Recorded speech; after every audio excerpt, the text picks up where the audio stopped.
नमस्कार साथियों, wings academy के यूट्यूब चैनल पर आप सभी लोगों का स्वागत है। मैं हूं दिनेश और आप मेरे साथ में हैं हिंदी विषय पढ़ने के लिए। हिंदी के अंदर अभी तक अपन ने क्या पढ़ा? अपन ने पहला अध्याय शुरू किया था संधि वाला, और संधि के अपन ने 3 प्रकार पढ़े। 3 प्रकारों के अंदर 2 प्रकार के उनके क्या क्या प्रकार बनते हैं, जैसे कि स्वर संधि के कितने प्रकार हैं, उन प्रकारों के क्या नियम है, उन सभी को अपन ने पढ़ा। उसके बाद में अपन ने पढ़ा कि व्यंजन संधि और व्यंजन संधि के कितने प्रकार के नियम बन सकते हैं, इनके क्या क्या उदाहरण बन सकते हैं, उन सभी उदाहरणों और नियमों की अपन ने बात की थी। अंतिम क्लास के अंदर अपन ने व्यंजन संधि को पूरा किया था। आज अपन पढ़ने जा रहे हैं विसर्ग संधि, और क्या बनते हैं विसर्ग संधि के नियम, इनके बारे में चर्चा करने वाले हैं।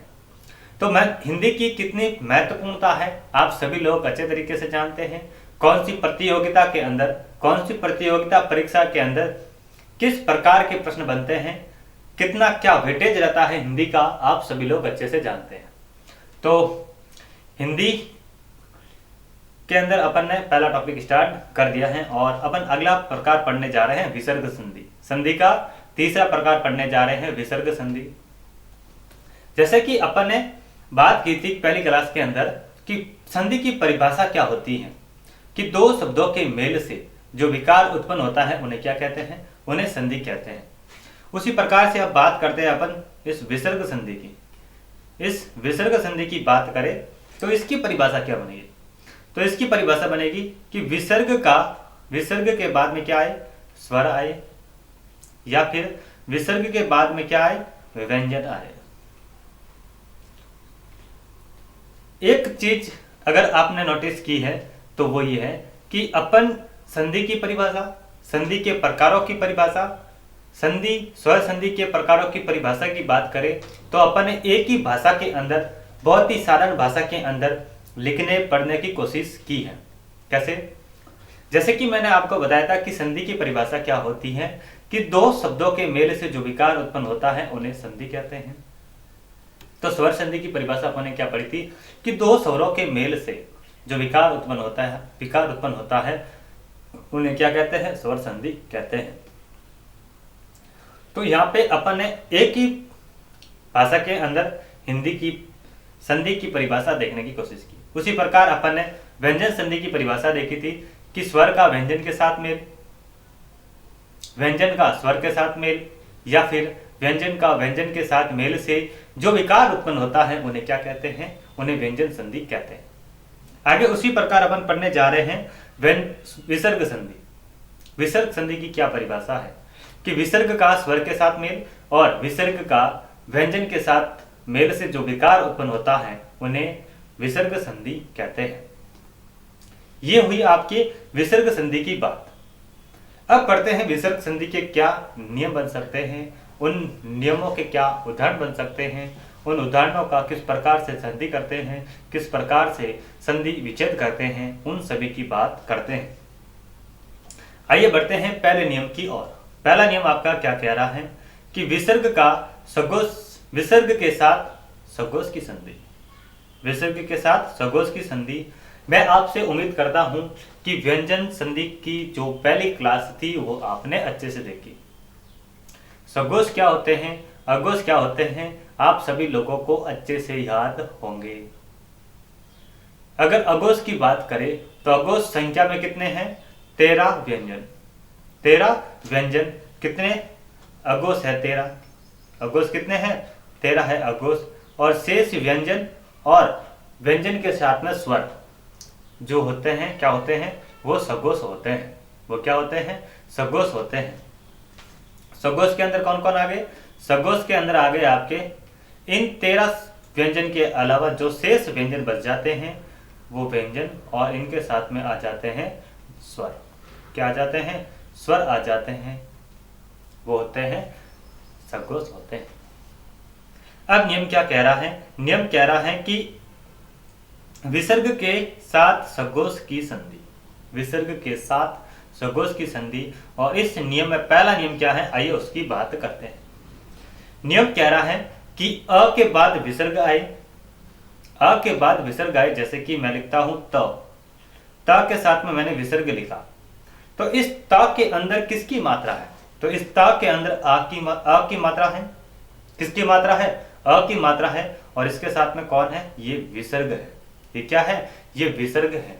उसी प्रकार से कि अ के बाद विसर्ग आए, अ विसर्ग के साथ आए और उसके बाद सगोश व्यंजक आए, सगोश व्यंजक आए। जैसे कि अपन ने यहाँ पे बात की थी कि सगोश के अंदर कौन कौन आते हैं? सगोश के अंदर व्यंजन आते हैं और कौन आते हैं? स्वर आते हैं।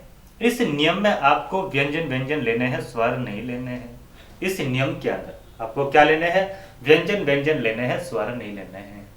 ठीक है, तो क्या कह रहा है कि अ विसर्ग के साथ में आए और उसके बाद में सगोश व्यंजक आए, तो इन दोनों का क्या हो जाएगा? अ विसर्ग के साथ में इन दोनों का क्या हो जाएगा? इन दोनों का हो जाएगा ओ। इन दोनों का क्या हो जाएगा? इन दोनों का हो जाएगा ओ।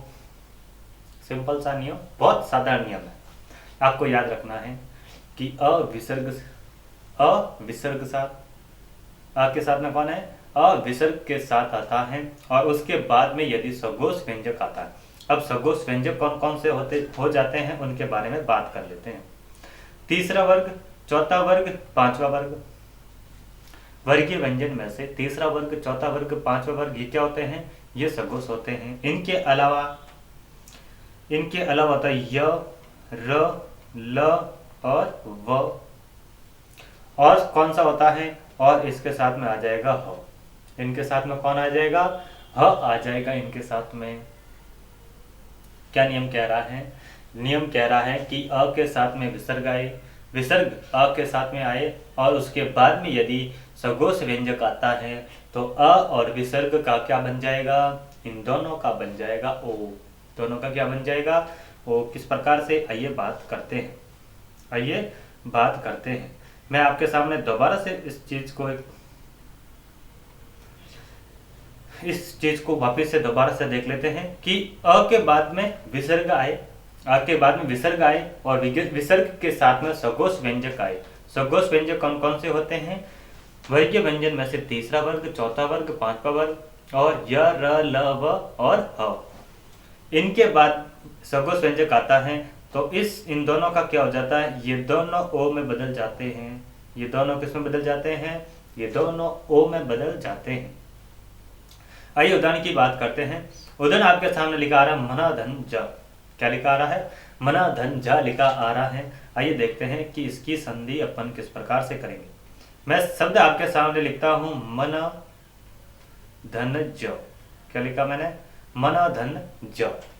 इस ना के अंदर किसकी मात्रा है? इस ना के अंदर आ की मात्रा है और आ के साथ में आपको विसर्ग मिल रहा है और आगे आपको क्या मिल रहा है? आगे आपको मिल रहा है ज। आगे आपको क्या मिल रहा है? ज मिल रहा है। ज क्या है? अगोश की सगोश। सगोश कौन से? तीसरा वर्ग, चौथा वर्ग, पांचवा वर्ग।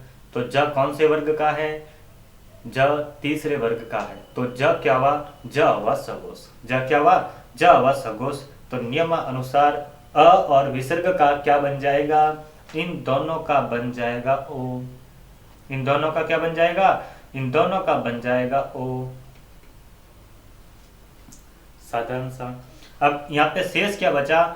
यहाँ पे शेष बचा म के साथ में ना हलंत, क्योंकि अपन ने ना में से आ की मात्रा अपन ने बाहर निकाल दी। ना में से आ की मात्रा अपन ने बाहर निकाल दी तो ना किसके साथ में आएगा? हलंत के साथ में आएगा। और यहाँ पे जो ज है उसको यथावत आपको यहाँ पे लिख देना है। यहाँ पे यथावत आपको लिख देना है। अब इस ओ की मात्रा इस ना में जुड़ जाएगी तो शब्द क्या बन जाएगा? शब्द बन जाएगा मनोज। शब्द क्या बन जाएगा? शब्द आपका बन गया मनोज। किस प्रकार से संधि की आपको समझ में आया क्या? अगर आपको ये तरीका समझ में आ रहा है तो वीडियो को लाइक करें, वीडियो को शेयर करें और यदि आप चैनल पर नए हैं तो चैनल को सब्सक्राइब करें। अगला उदाहरण देखते हैं। अगला उदाहरण आपके सामने लिखा आ रहा है। क्या लिखा आ रहा है? मना धन नयन। क्या लिखा आ रहा है? मना धन नयन। यहाँ पे क्या है? इस ना में, इस नाक में है आ की मात्रा और इसके साथ में है विसर्ग। इसके साथ में क्या है? विसर्ग है। और यहाँ पे अपन को देखने को मिल रहा है न। न तो न क्या है? क्या ये अघोष है कि सघोष है? तो ना सगोस है। तो नियम क्या कहता है? नियम कहता है कि अ विसर्ग के साथ आता है और उसके बाद में यदि सगोस व्यंजक आता है तो अ और विसर्ग किस में बदल जाएंगे? ओ में बदल जाएंगे। तो यहाँ ये दोनों किस में बदल जाएंगे? ये दोनों बदल जाएंगे ओ में। ये दोनों किस में बदल जाएंगे? दोनों ओ में बदल जाएंगे। और इस ओ की मात्रा इस ना के साथ में जोड़ देनी है। और जब इस ना की मात्रा इस न ओ की मात्रा इस ना में जोड़ता हूँ तो शब्द क्या बन जाएगा? शब्द आपका बन जाएगा म नो। आगे आपको जो शब्द दिया गया उसको यथावत लिखना है। तो क्या बन जाएगा? मनोनयन आपका अगला शब्द बन जाएगा। ठीक है, अगला उदाहरण देखते हैं। अगला उदाहरण आपके सामने लिखा आ रहा है सर धन ज। सर धन ज। इस राग के साथ में किसकी मात्रा? इस अ की मात्रा और साथ में कौन है? विसर्ग है। यहाँ पे क्या है? यहाँ पे है ज। यहाँ पे क्या है? यहाँ पे है ज। और ज क्या होता है? सगोस होता है। सगोस व्यंजन है। ज एक व्यंजन है और अगोस और सगोस के अंदर तुलना करें तो ये क्या है? ये सगोस है। अब नियम कहता है कि अ के साथ में विसर्ग आए और उनके बाद में यदि सगोस व्यंजक आता है तो अ और विसर्ग किस में बदल जाएंगे? अ और विसर्ग बदल जाएंगे ओ में। ये किस में बदल जाएंगे? ये दोनों ओ में बदल जाएंगे। और जब मैं इस ओ की मात्रा र में जोड़ूंगा, इस र में जोड़ूंगा तो रा का क्या हो जाएगा? रा का रो हो जाएगा और शब्द क्या बन जाएगा? सरोज। शब्द क्या बन जाएगा? सरोज आपका शब्द बन जाएगा। आगे आपके सामने उदाहरण लिखा रहा है पह धन वृद्ध। क्या लिखा रहा है? पह धन वृद्ध। इसको आपको वृद्ध नहीं पढ़ना, इसको पढ़ना है वृद्ध। इसके साथ में किसकी मात्रा है? री की मात्रा है। इसके साथ में किसकी मात्रा है? री की मात्रा है। री की मात्रा है तो इसको क्या पढ़ेंगे? वृद्ध आप इसको पढ़ेंगे। अब अगर शुद्ध उच्चारण की बात करें तो ठीक है, इस व के साथ में री की मात्रा है। इस व के साथ में री की मात्रा है। अब आगे आपके क्या दे रखा है? पह। तो य के साथ में अ की मात्रा और उसके बाद में क्या दिया हुआ है? उसके बाद में आपको विसर्ग दिया गया है। तो नियम क्या कहता है? इन दोनों का क्या कर देना है? इन दोनों का ओ कर देना है। इन दोनों का क्या कर देना है? ओ कर देना है। और इसकी मात्रा इस य में जुड़ जाएगी तो आपका शब्द क्या बन जाएगा? आपका शब्द बन जाएगा पयोवृद्ध। शब्द क्या बन जाएगा? पयोवृद्ध आपका नया शब्द बन जाएगा। अच्छे से समझ में आ गया कि इसकी संधि किस प्रकार से करेंगे। आगे आपके सामने उदाहरण लिखा रहा है, इसका संधि करके देखो। देखें, मैं आपको 1 मिनट का समय देता हूं। 1 मिनट के अंदर आपको इसका संधि करना है। उदाहरण आपके सामने लिखा आ रहा है तपह धन गुण। क्या लिखा आ रहा है? तपह धन गुण आपके सामने लिखा आ रहा है। इसकी संधि करके देखो कि इसकी संधि आप किस प्रकार से करेंगे। आपको ये देखना है कि धन के दाईं तरफ कौन है? सगोस की अगोस। यहाँ पे तो आपको मिल गया कि यहाँ पे आ के साथ में विसर्ग है। आ के साथ में कौन है? विसर्ग है। और इस धन के दाईं तरफ कौन है? सगोस है या फिर अगोस है। जब आपको यहाँ पे सगोस और अगोस मिल जाए तो फिर आप अपने दिमाग में उस नियम को दौड़ाना कि नियम क्या कहता है कि अ और आ के साथ में विसर्ग आता है और उसके बाद में यदि सगोस आता है और सगोस में भी कौन? व्यंजक आता है। सगोस व्यंजक, इसे क्या लिखेंगे? सगोस व्यंजक कपेल लिखेंगे। या फिर आप इसे कह सकते हैं कि व्यंजन कौन सा? सगोस व्यंजन। क्या कह सकते हैं कि यहाँ पे लिखा आ जाए सगोस व्यंजन। तो उम्मीद करता हूं कि आप सभी लोगों ने इसका संधि कर लिया हो गया। तो चेक कर लेते हैं कि सही क्या या फिर नहीं। यहाँ पे अपन को देखने को मिल रहा है अ है इस पाक के अंदर और इसके साथ में विसर्ग है। आगे आपको दिया गया है गुण। ग है, ग के साथ में उ की मात्रा। तो ग क्या होता है? ग सगोस होता है। ग क्या होता है? सगोस होता है। तो इन दोनों का क्या हो जाएगा? इन दोनों का ओ हो जाएगा। और आपका शब्द क्या बन जाएगा? शब्द आपका बनेगा तपोगुण। शब्द क्या बनेगा? शब्द आपका बनेगा तपोगुण। आपका शब्द बन जाएगा। कितने लोगों का सही हुआ? तपोगुण। बहुत बढ़िया।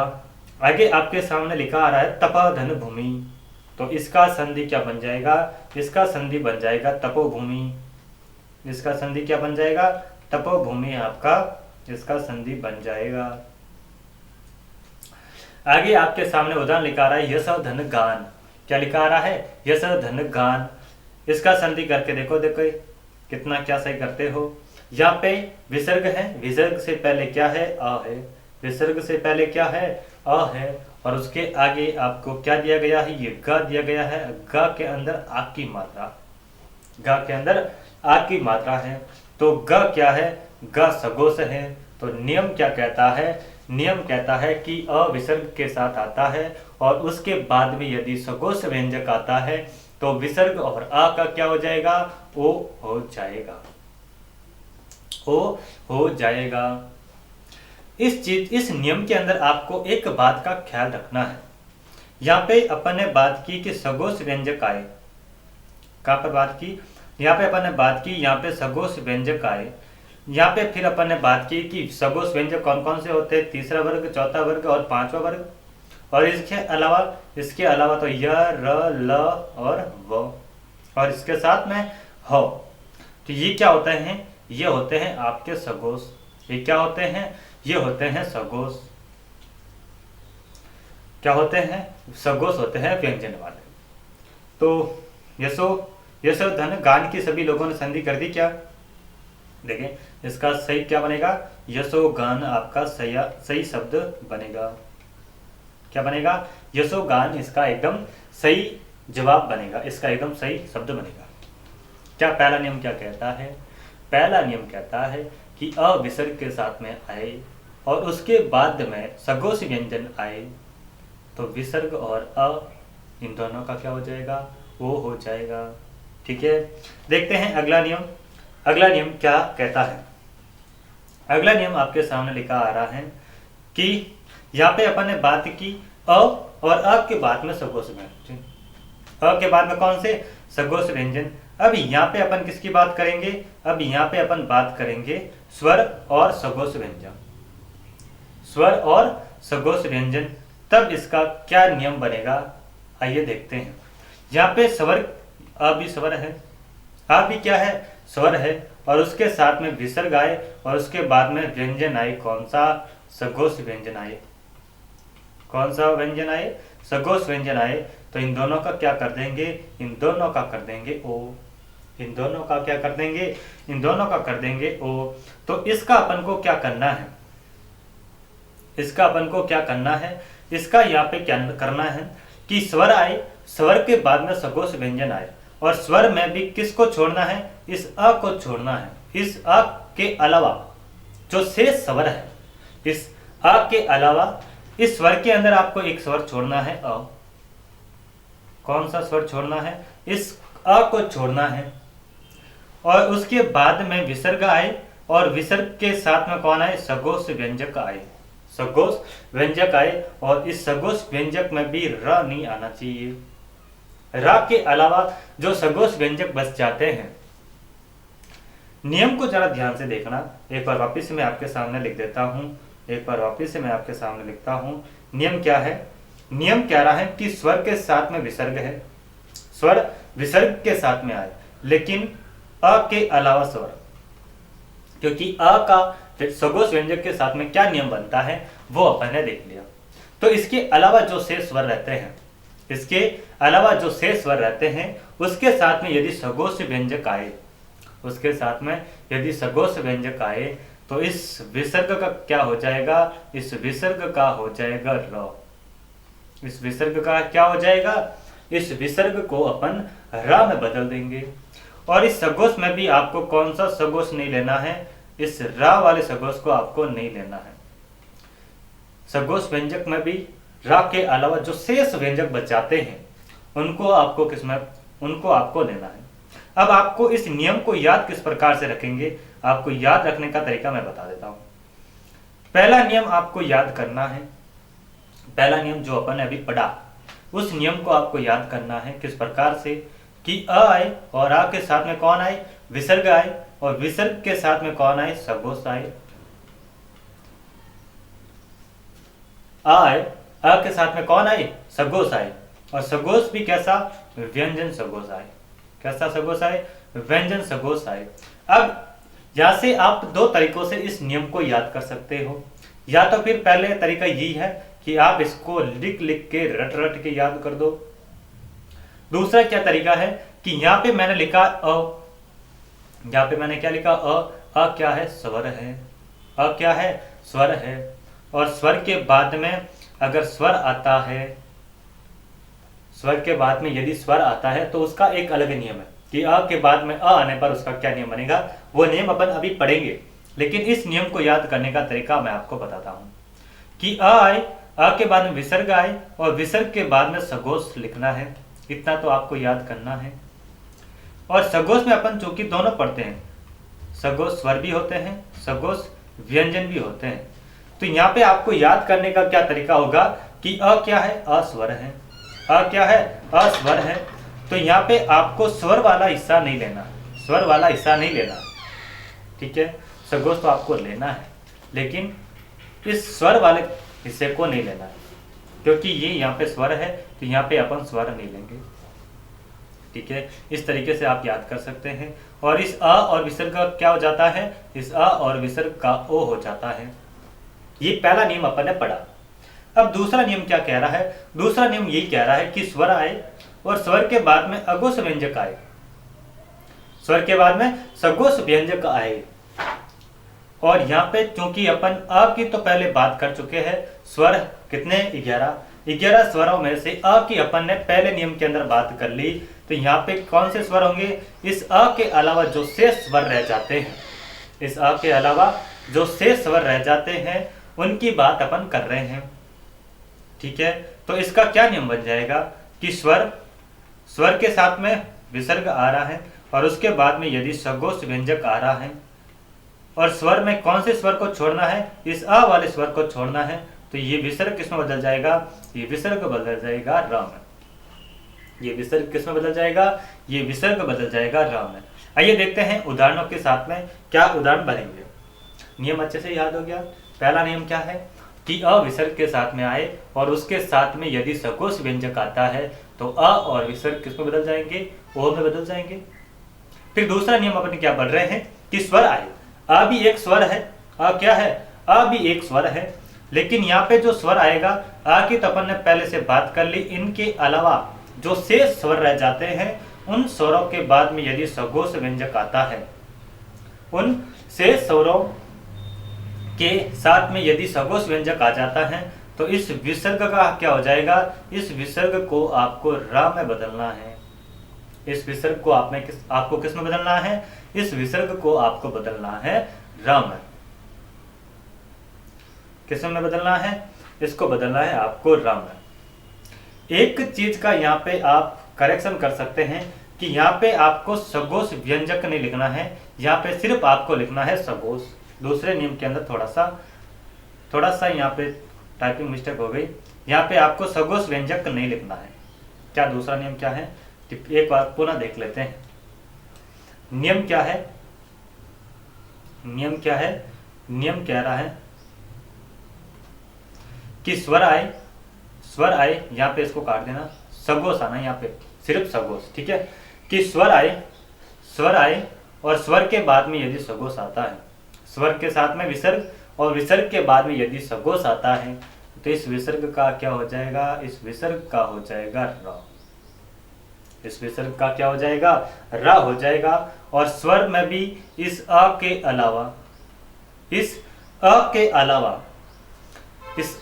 अलावा शेष स्वर रहते हैं 10। उन 10 स्वरों में से कोई भी स्वर और उसके साथ में कौन? विसर्ग, और उस स्वर के साथ में विसर्ग आए और विसर्ग के बाद में यदि सघोष आता है तो विसर्ग का क्या हो जाएगा? विसर्ग का हो जाएगा र। विसर्ग का क्या हो जाएगा? विसर्ग का र हो जाएगा। नियम याद हुआ कि नहीं हुआ? उम्मीद करता हूं कि आपको नियम अच्छे से समझ में आ गया होगा, ठीक है। फिर अब देखते हैं उदाहरण के तौर पर समझते हैं। उदाहरण आपके सामने लिखा आ रहा है दु धन अवस्था। द के साथ में किसकी मात्रा? द के साथ में ऊ की मात्रा। फिर आपको क्या मिल रहा है? विसर्ग मिल रहा है। क्या मिल रहा है? विसर्ग मिल रहा है। और आगे आपको क्या दे रखा है? आगे आपको दे रखा है अवस्था। आगे आपको क्या दे रखा है? आगे आपको दे रखा है अवस्था। तो इसका संधि अपन किस प्रकार से करेंगे, किस प्रकार से नियम लगेगा, समझते हैं। उदाहरण को मैं आपके सामने पुनः लिखता हूं। दू धन अवस्था, दू धन अवस्था। इस दाग के अंदर ऊ की मात्रा, इस दाग के अंदर ऊ की मात्रा, फिर आगे आपको देखने को मिलेगा अ, उसके बाद में व और ई और सा। इसको मैंने टुकड़ों में बदल दिया। ये धन, कौन सा धन, ये संधि वाला धन, ठीक है। इस ऊ के साथ में, ये ऊ किसके साथ में है, ये द के साथ में ऊ है। नियम क्या कह रहा है कि स्वर आए, और स्वर किसके साथ में, विसर्ग के साथ में स्वर आता है, और उसके बाद में यदि सघोष आता है तो ये विसर्ग किस में बदल जाएगा, ये विसर्ग बदल जाएगा र में। इसके साथ में आपको ऊ को नहीं बदलना है, सिर्फ विसर्ग को बदलना है, सिर्फ विसर्ग को बदलना है। जो इसके साथ में जो पहले से जो मात्रा दी गई है, जो पहले स्वर दिया गया है, उसको आपको नहीं बदलना है। इस विसर्ग को मैंने बदल दिया। इस द के साथ में ऊ की मात्रा, इस द के साथ में ऊ की मात्रा। आगे शब्द क्या है, आगे शब्द है अवस्था, अ व और स्था। अब इस आ की मात्रा जब इसमें लग जाएगी, इस आ की मात्रा रा में लग जाएगी, तो शब्द क्या बन जाएगा, शब्द बन जाएगा दुर्अवस्था। क्या शब्द बन जाएगी, क्या शब्द बन जाएगा, दुर्अवस्था शब्द बन जाएगा। अपन बोलचाल की भाषा में बोलते क्या है, दुरावस्था। यहाँ पे अपन कौन सी मात्रा लगा देते हैं, यहाँ पे अपन आ की मात्रा लगा देते हैं, लेकिन ये अशुद्ध शब्द होता है, ये शुद्ध शब्द नहीं होता। शुद्ध शब्द क्या होगा, ये दुर्अवस्था आपका शुद्ध शब्द होगा, ये एकदम शुद्ध शब्द होता है, क्योंकि इसके साथ में अवस्था में कौन सा आ होता है, अ होता है, आ नहीं होता। तो शब्द क्या बन जाएगा, शुद्ध, दुर्अवस्था शब्द बन जाएगा। इसके अंदर अपन ने दो चीजें सीख ली कि दुर्अवस्था का संधि विच्छेद किस प्रकार से होगा, संधि किस प्रकार से होगा। दूसरी चीज अपन ने क्या सीखी कि इसको शब्द शुद्धि की दृष्टि से मैं इन्हें शुद्ध किस प्रकार से लिखूंगा, ठीक है। चलिए बढ़ते हैं अगले उदाहरण की तरफ। और अगला उदाहरण क्या बनेगा, अगला उदाहरण आपके सामने लिखा आ रहा है आशी धनवाद। क्या लिखा आ रहा है, आशी धनवाद। यहाँ पे कौन सी मात्रा है, इस ची में इसके मात्रा है ई की, और इसके साथ में है विसर्ग। और आगे आपको क्या दिया हुआ है, आगे आपको दिया हुआ है व। आगे क्या दिया हुआ है, व दिया हुआ है। तो इस विसर्ग का क्या हो जाएगा, इस विसर्ग का हो जाएगा र। इस विसर्ग का क्या हो जाएगा, इस विसर्ग का हो जाएगा र। चूंकि यहाँ पे व से पहले कोई भी स्वर नहीं है, तो ये र आधा का आधा ही रहेगा, क्योंकि यहाँ पे इसके इस र से पहले कौन मिल रहा था, अपन को स्वर मिल रहा था, इसीलिए इसकी मात्रा इसके साथ में जुड़ गई, तो ये पूरा हो गया। लेकिन यहाँ पे अपन को स्वर नहीं मिल रहा, तो यहाँ पे ये क्या होगा, ये आधा का आधा रहेगा। तो अपन इसे किस प्रकार से लिखेंगे, अपन लिखेंगे असी और वा। ये रा कहाँ चला गया, इस वा के ऊपर चला गया। ये रा कहाँ चला गया, ये वा के ऊपर चला गया। ये आशीर्वाद जो शब्द आपने लिखा, ये शब्द शुद्धि की दृष्टि से बहुत महत्वपूर्ण होता है, क्योंकि अक्सर अपन इसको ऐसे लिखते हैं, इस सी के साथ में इस रा को जोड़ देते हैं, लेकिन ये अशुद्ध होता है। वास्तविक रूप से र आना कहाँ चाहिए, इस वा के ऊपर आना चाहिए। तो आज के बाद आप लोग इस शब्द को गलत नहीं करोगे, क्योंकि आपने इसका संधि विच्छेद का जो नियम है वो आपने सीख लिया।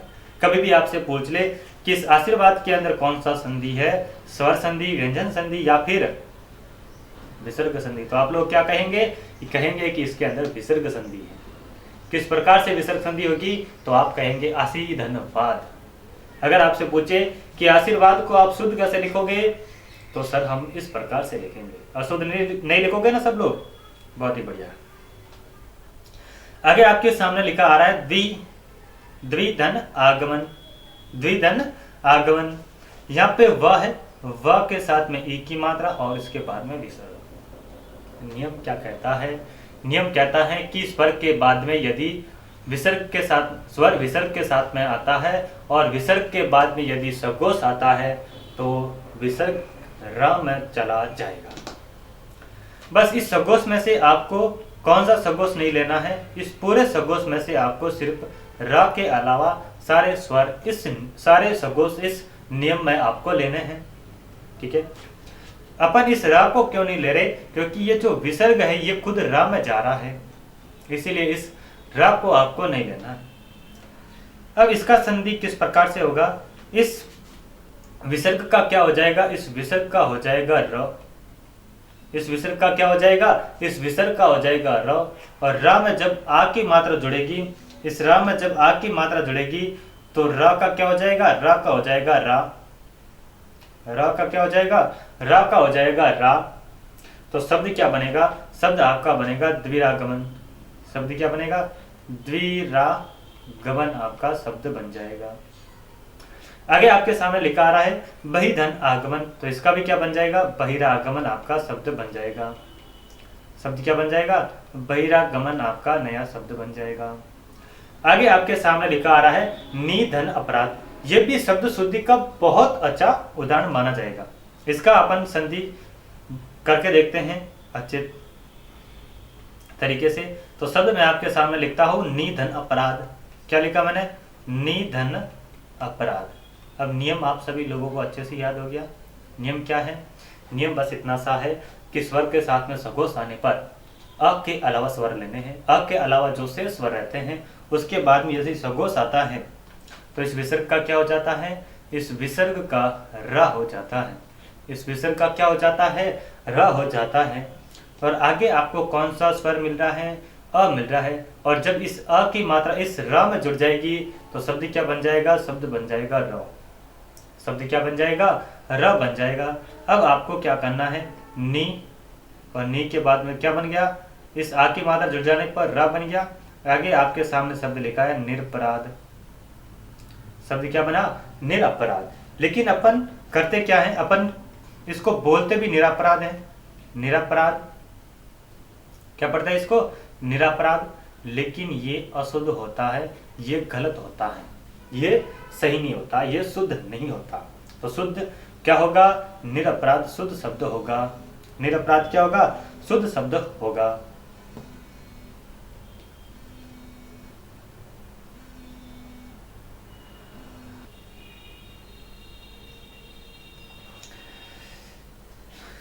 देखते हैं अगला उदाहरण, अगला उदाहरण क्या लिखा आ रहा है। अगला उदाहरण आपको देखने को मिल रहा है दूधन योधन, क्या मिल रहा है, दूधन योधन आपको देखने को मिल रहा है।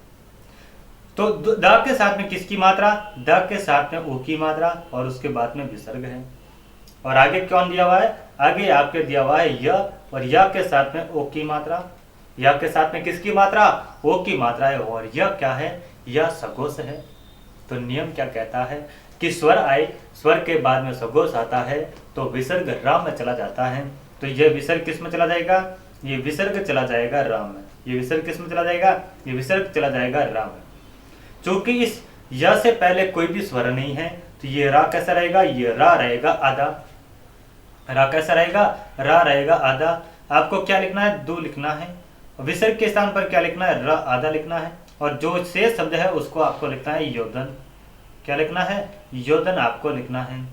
अब र यहाँ पे आधा है तो र आधा कभी भी यहाँ पे इनके साथ में नहीं आता, ये रा हल्का होता है, ये रा हल्का होता है, इसलिए ये ऊपर चला जाएगा, ये यहाँ पर नहीं आएगा, ठीक है। तो शब्द क्या बन जाएगा, शब्द बन जाएगा दुर्योधन, शब्द क्या बन जाएगा, शब्द बन जाएगा दुर्योधन। इस प्रकार से शुद्ध शब्द बन जाएगा। आगे आपके सामने शब्द लिखा रहा है दूधन आचरण, क्या लिखा रहा है, दूधन आचरण।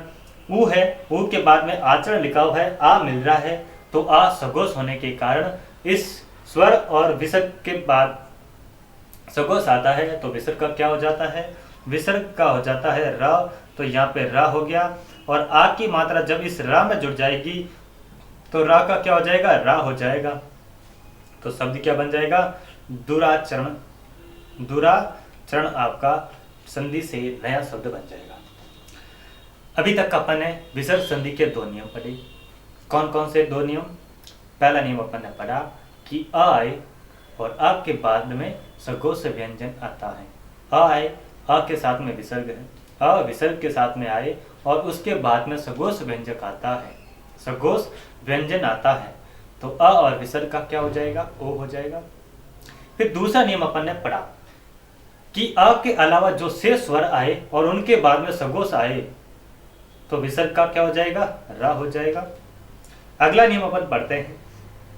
अपन ने दूसरा नियम क्या पढ़ा, दूसरा नियम अपन ने पढ़ा कि स्वर आए और स्वर के बाद में क्या आए, स्वर के बाद में विसर्ग आए और इसके बाद में यदि सगोस आता है और वहां पे अपन ने र को छोड़ा, किसको छोड़ा, र को छोड़ा, और यहाँ पे अपन जब र को छोड़ रहे हैं तो इसके साथ में र का क्या नियम बनेगा उसको भी देख लेते हैं, उसको भी देख लेते हैं। तो अब ये नियम क्या कह रहा है कि स्वर आए और स्वर में भी कौन सा स्वर, इस अ के अलावा। यहाँ पे आपको स्वर में ज्यादातर कौन सा स्वर देखने को मिलेगा, या तो मिलेगा छोटी ई या फिर मिलेगा छोटा ओ। अधिकतर किताबों के अंदर आपको इसी प्रकार से लिखा हुआ मिलेगा, किस प्रकार से कि ई आए, ई या ऊ आए, कौन से ई और ऊ, वो भी छोटे रूप कि लघु ई आए या फिर लघु ऊ आए, और इनके बाद में यदि विसर्ग आता है और उसके बाद में र आता है तो इन दोनों का क्या हो जाता है, इन दोनों का हो जाता है बड़ा रूप, या तो हो जाएगा बड़ी ई या फिर हो जाएगा बड़ा ऊ। क्या हो जाएगा, या तो हो जाएगी बड़ी ई या फिर हो जाएगा बड़ा ऊ। आपको किस प्रकार से याद रखना है, आपको रखना है कि स्वर आए और स्वर के बाद में विसर्ग आता है, स्वर किसके साथ में आए, विसर्ग के साथ में आए, और उसके बाद में यदि र आता है तो यहाँ पे जो स्वर दिया गया है, यहाँ पे जो भी स्वर मिलता है उसका आपको क्या, कौन सा रूप लिखना है, उसका आपको दीर्घ रूप करके लिखना है। कौन सा रूप करके लिखना है, दीर्घ रूप करके लिखना है।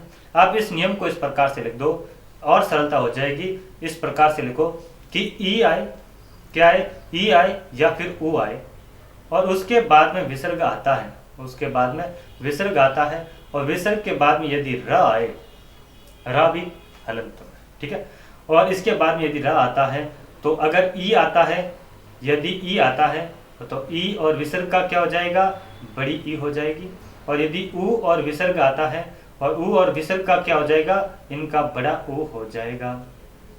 आप इसी प्रकार से अपनी रजिस्टर के अंदर लिख सकते हैं कि ई है तो क्या हो जाएगा, बड़ी ई, ऊ है तो क्या हो जाएगा, बड़ा ऊ। आइए देखते हैं उदाहरण के तौर पर, समझते हैं।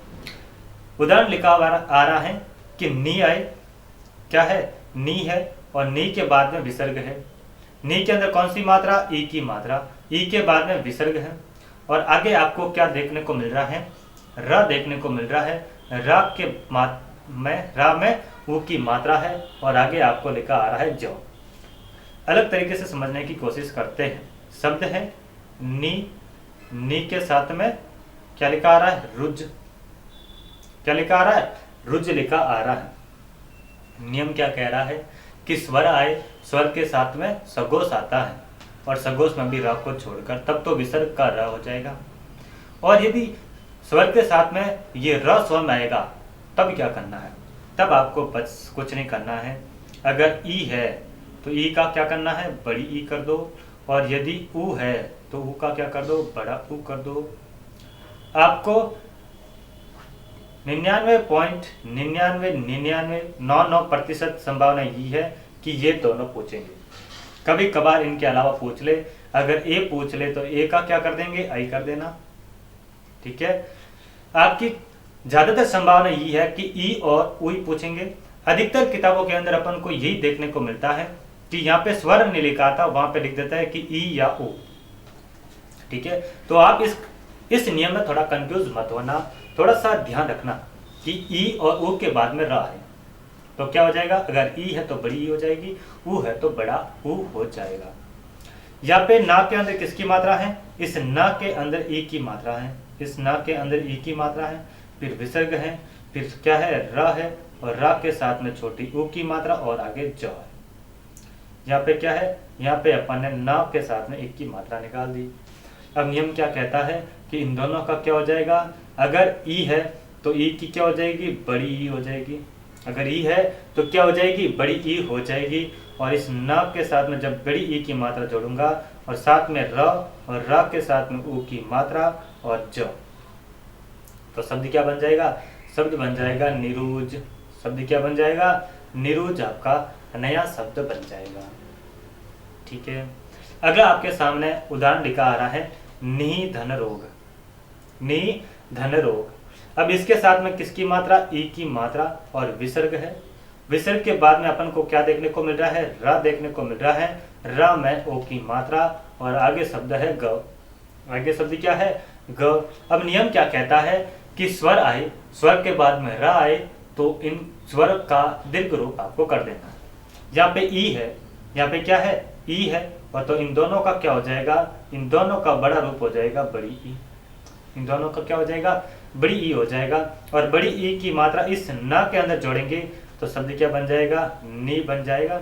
और शेष शब्द आपको यथावत रखना है, निरोग। शब्द क्या बन जाएगा, निरोग आपका नया शब्द बन जाएगा। आगे आपके सामने शब्द लिखा रहा है धी धनरज। धी धनरज, यहाँ पे धा के अंदर ई की मात्रा, धा के अंदर ई की मात्रा, फिर विसर्ग है, और इसके बाद में क्या देखने को मिल रहा है, र, और र में आ की मात्रा, और आगे है ज। तो नियम क्या कहता है कि स्वर के बाद में यदि र आए तो स्वर और विसर्ग का मिलाकर क्या बन जाएगा, इस स्वर का बड़ा रूप। तो या इस दोनों का मिलकर क्या बन जाएगा, इस ई का बड़ा रूप बन जाएगा। इस ई का बड़ा रूप होता है बड़ी ई। अब बड़ी ई की मात्रा इस ध के अंदर जुड़ेगी तो धी कैसा हो जाएगा, धी भी बड़ा हो जाएगा, और शब्द क्या बनेगा, धीरज। उसी प्रकार से इसका क्या हो जाएगा, ऊ है तो ऊ के बाद विसर्ग है, और इसके बाद में र है तो इन दोनों का क्या हो जाएगा, इन दोनों का बड़ा ऊ हो जाएगा। और बड़ा ऊ की मात्रा दा के साथ में जोड़ेंगे तो शब्द क्या बनेगा, दुर्रम्य। क्या बन जाएगा, दुर्रम्य आपका अगला शब्द बन जाएगा। उसी प्रकार से यहाँ पे ऊ है, ऊ के बाद में विसर्ग है, आगे रा दिया हुआ है तो इस ऊ का क्या कर देंगे, बड़ा रूप कर देंगे, और शब्द क्या बनेगा, चक्षु रोग। क्या करेंगे, चक्षु रोग आपका नया शब्द लिख देंगे। आगे आपके सामने लिखा आ रहा है नी धन रंध्र। नी धन रंध्र और दु धन राज, तो इन दोनों का क्रमशः क्या हो जाएगा, निरंध्र का, नी धन रंध्र का हो जाएगा निरंध्र, नी धन रंध्र का क्या हो जाएगा, निरंध्र, और दु धन राज का क्या हो जाएगा, दुराज। दुराज हो जाएगा। अभी तक अपन ने विसर्ग संधि के 3 नियम पढ़े। कौन कौन से नियम पढ़े, 3। एक बार से उन सभी नियमों का वापिस से देख लेते हैं। पहला नियम अपन ने क्या पढ़ा कि अ आए और आ के बाद में विसर्ग आए, अ विसर्ग के साथ में आए, और उसके बाद में सगोश व्यंजक आता है तो अ और विसर्ग का क्या हो जाएगा, ओ हो जाएगा। फिर दूसरा नियम अपन ने पढ़ा, दूसरा नियम क्या पढ़ा कि स्वर आए, कौन से स्वर, इस अ के अलावा, इस अ के अलावा जो शेष स्वर बचते हैं, क्योंकि अ का नियम क्या बनता है वो अपन ने पढ़ लिया कि शेष स्वर आए और उनके साथ में यदि सगोश आता है तो इस विसर्ग का क्या हो जाएगा, इस विसर्ग का र हो जाएगा। शेष जो सगोश है, सगोश में भी र के अलावा, सगोश में भी र के अलावा, अच्छा अपन ने र को छोड़ दिया तो इस र का क्या नियम बनेगा, आइए उसे भी देख लेते हैं। अब यहाँ पे मैं स्वर बोलने की जगह अगर मैं कह दूं कि ई आए, छोटी ई या फिर बड़ी ई, और उसके बाद में विसर्ग आता है, विसर्ग के बाद में यदि र आता है तो इन दोनों के मेल से क्या विकार होगा, इनका विकार कुछ इस प्रकार से होगा कि यदि ई है तो क्या हो जाएगा, बड़ी ई हो जाएगा, अगर ऊ है तो क्या हो जाएगा, बड़ा ओ हो जाएगा। ये विकार से नया शब्द बना, ये विकार से नया शब्द, इन दोनों का क्या बन जाएगा, बड़ी ई, और इन दोनों के विकार से क्या बन जाएगा, बड़ा ऊ बन जाएगा। ठीक है, ये 3 नियम अपन ने विसर्ग संधि के देखे। अगला नियम देखते हैं, अगला नियम देखते हैं। अगला नियम क्या कह रहा है कि अ आए, अ आए, अ के बाद में विसर्ग आए। पहला नियम अपन ने क्या पढ़ा था कि पहला नियम मैंने आपको बताया कि अ आए और अ के साथ में विसर्ग आए, अ के साथ में विसर्ग आए, और विसर्ग के बाद में यदि सगोश व्यंजक आए, सगोश व्यंजक आए, वहां पे अपन ने स्वर को नहीं लिया था। सगोश के अंदर व्यंजन और स्वर दोनों आते हैं, लेकिन मैंने वहां पे सिर्फ सगोश व्यंजन की बात की। आइए यदि अ के बाद में अ आ जाए तो इसका क्या होगा, उसकी भी बात करते हैं कि अ आए और अ के बाद में विसर्ग आए, और इसके बाद में यदि वापिस से अ आता है, वापिस से अ आता है तो क्या होगा, इन दोनों का फिर से ओ हो जाएगा। क्या हो जाएगा, इन दोनों का ओ हो जाएगा। कैसे, किस प्रकार से, आइए उदाहरण के तौर पर समझते हैं।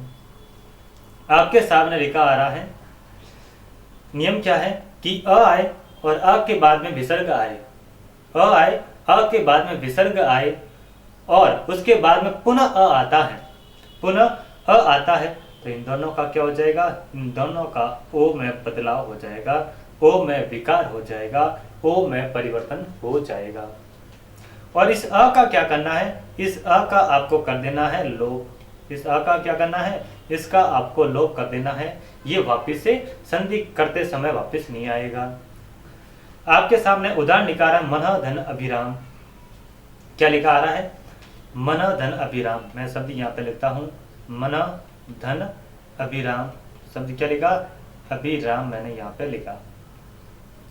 अब इस ना में किसकी मात्रा, आ की मात्रा, और इसके बाद में क्या है, विसर्ग है। और शेष शब्द क्या बचता है, यहाँ पे म और ना हलंत के साथ में। और आगे आपके क्या आ रहा है, अ आ रहा है, अ के बाद में भी आ रहा है, भी के बाद में रा आ रहा है, और फिर म आ रहा है। क्या आ रहा है, म आ रहा है। नियम किस पे लगेगा, नियम यहाँ पे लगेगा कि अ के साथ में विसर्ग है, अ के साथ में विसर्ग है, और उसके बाद में यदि सगोश आता है, सगोश व्यंजक आता है, तब क्या करना है, तब भी ओ करना है।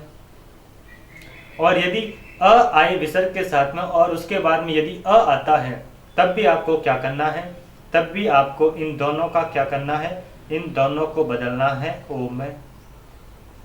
इन दोनों को किसमें बदलना है, ओ में। और इस आ का क्या करेंगे, इस आ का कर देंगे लोप। इस आ का क्या कर देंगे, लोप कर देंगे। अब यहाँ पे अपन क्या करेंगे, यहाँ पे शब्द आगे बचा क्या, म और न हलंत के साथ में, और शेष इस अ का लोप हो गया, तो क्या बचा, भी रा और म। तो मैं उस भी रा और म को यहाँ पे लिख दूंगा। तो अब इस ओ की मात्रा जब इस न में जुड़ेगी तो शब्द क्या बनेगा, म नो भी रा म।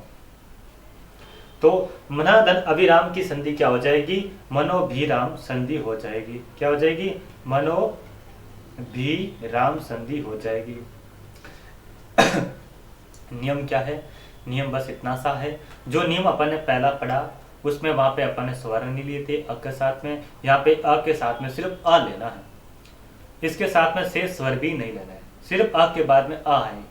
तो विसर्ग और अ का क्या हो जाएगा, ओ में परिवर्तन हो जाएगा, और इस अ का लोप हो जाएगा, इस अ का लोप हो जाएगा। अगला उदाहरण समझते हैं। इस ना के अंदर कौन है, अ है, और इसके साथ में कौन है, विसर्ग है। यहाँ पे अपन को क्या मिल रहा है, अ मिल रहा है। तो इन दोनों का क्या हो जाएगा, इन दोनों का हो जाएगा ओ, और इस अ का हो जाएगा लोप हो जाएगा।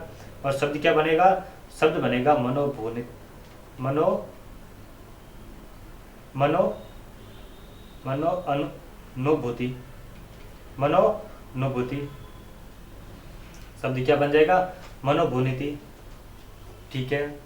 और अगला शब्द आपके सामने क्या लिखा आ रहा है, अगला शब्द आपके सामने लिखा आ रहा है मनाधन अभिलाषा। क्या लिखा आ रहा है, मनाधन अभिलाषा। इस नाम में किसकी मात्रा, अ की मात्रा, अ के बाद में विसर्ग, और आगे आपको क्या मिल रहा है, अ मिल रहा है। आगे आपको क्या मिल रहा है, अ मिल रहा है। तो इस अ और विसर्ग का क्या हो जाएगा, इस अ और विसर्ग का हो जाएगा ओ, और इस अ का हो जाएगा लोप। तो शब्द क्या बनेगा, शब्द बन जाएगा मनोभिलाषा। क्या बन जाएगा, मनो भी ला और सा। शब्द क्या बना, मनोभिलाषा आपका नया शब्द बना। आगे आपके सामने लिखा आ रहा है प्रथमाधन अध्याय। क्या लिखा आ रहा है, प्रथमाधन अध्याय। और इसमें आग की मात्रा और आग की मात्रा के साथ में विसर्ग है, और आगे आपको आ दिया हुआ है, तो इसका क्या हो जाएगा, इसका हो जाएगा ओ, और इस आग का हो जाएगा लोप। तो शब्द क्या बन जाएगा, शब्द बन जाएगा प्रथमो अध्याय। प्रथमो अध्याय, प्रथमो अध्याय नहीं करना है, प्रथमो अध्याय बन जाएगा। आगे आपके सामने लिखा आ रहा है प्रधन अक्ष। तो इसका क्या बन जाएगा, इसका बन जाएगा परोक्ष। इसका क्या बन जाएगा, परोक्ष बन जाएगा। आगे आपके सामने लिखा आ रहा है यश धन अभिलाषा। तो इसका संधि क्या बन जाएगा, यशोभिलाषा।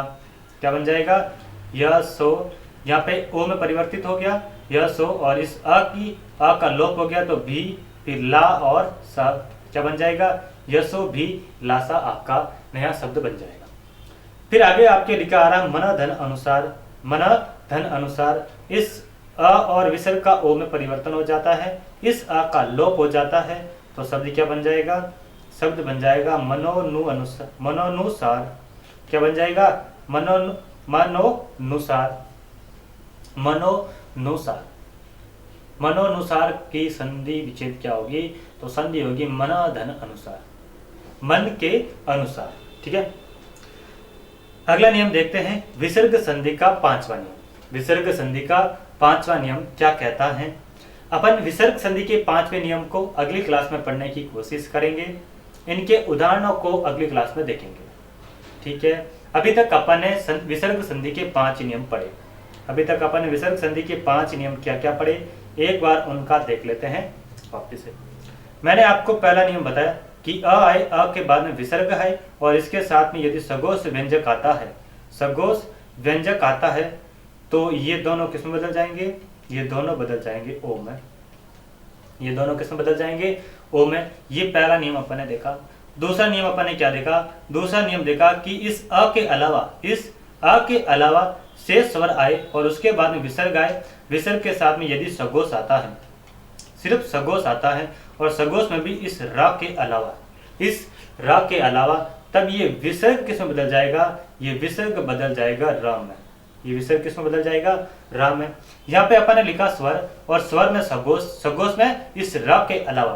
तो अगला नियम इस रा के साथ में लिख देते हैं कि स्वर आए और स्वर के बाद में विसर्ग आए और विसर्ग के बाद में यदि र आता है, विसर्ग के बाद में यदि र आता है और स्वर में भी यदि कौन से स्वर में भी 2 स्वरों की बात करेंगे।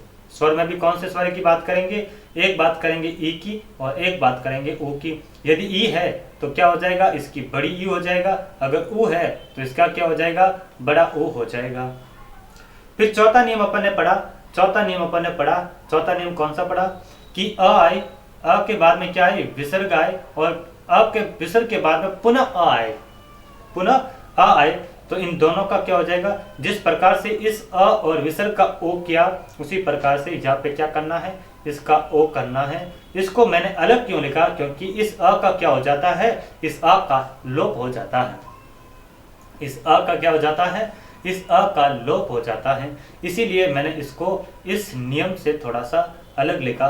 बाकी अपन अगर इसका लोप नहीं होता तो इस नियम के साथ में इस नियम को भी लिख देते और आपका एक नियम कम हो जाता। ठीक है, तो यहाँ पे एक नियम ज्यादा बनने का कारण ये था कि इस अ का लोप नहीं होता, इस अ का लोप नहीं होता। तो आज के लिए बस इतना ही। मिलते हैं अगली क्लास में।